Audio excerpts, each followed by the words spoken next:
It took nearly 4 years and 3 mayors to build it. The price tag ran close to $200 million for taxpayers and private donors. It's 9 stories tall, topped by its iconic dome, filled with the latest technology and thousands of people every week, including a charter school. The new Central Library downtown appears to be state-of-the-art, until you look a bit closer. These are incident reports filed since the place opened by the contracted security company G4S.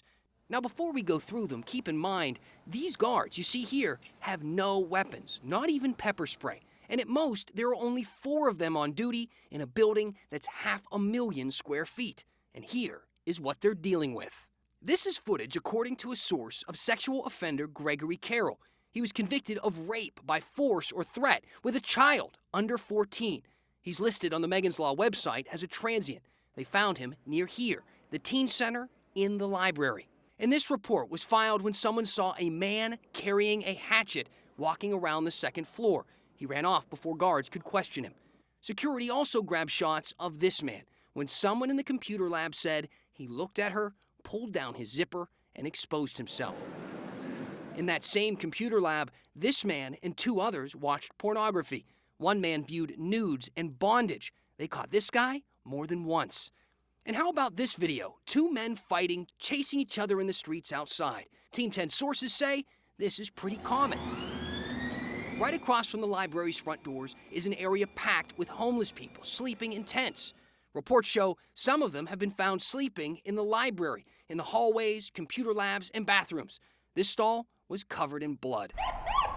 And all of this near the same spot where a man was bludgeoned to death during library hours in November.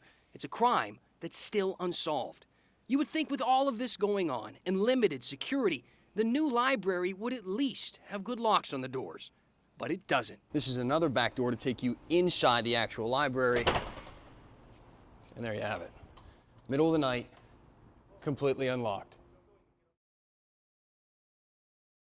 These are the front doors of the library. And what we're being told, it's about this easy to get in. There you go. You just tug on the doors and they open up. That is a bike lock that you could buy at any sporting goods store for about $10 and can be cut pretty easily. With as much effort as it takes to steal a bicycle, you can get your hands on hundreds of computers, tablets, and other electronics inside the brand new San Diego Central Library. And this isn't the only way inside. This is the back gate to the atrium area. Secured, supposed to be. All you have to do, reach through and punch the door, and you're right in. 2 doors, no problems. But let's be fair. There's not much worth stealing in the back atrium, and the front doors did have the bike lock that would need to be cut, so we kept looking. Once we're inside the atrium, this is another back door to take you inside the actual library. And there you have it. Middle of the night, completely unlocked. That's what they got locking the door? Jesus. Security expert Glenn Wynn actually laughed nervously when we showed him the video, especially after he saw the tents and homeless people living right across the street from those doors. What if somebody goes looking for an open door? Not a problem. They're going to get in. Then Team 10 showed him this stack of incident reports filled out by the contracted security company G4S. Sexual offenders found lurking near the teen center. A man carrying a hatchet walking around the 2nd floor. Another exposing himself to a woman in the computer lab. The list goes on.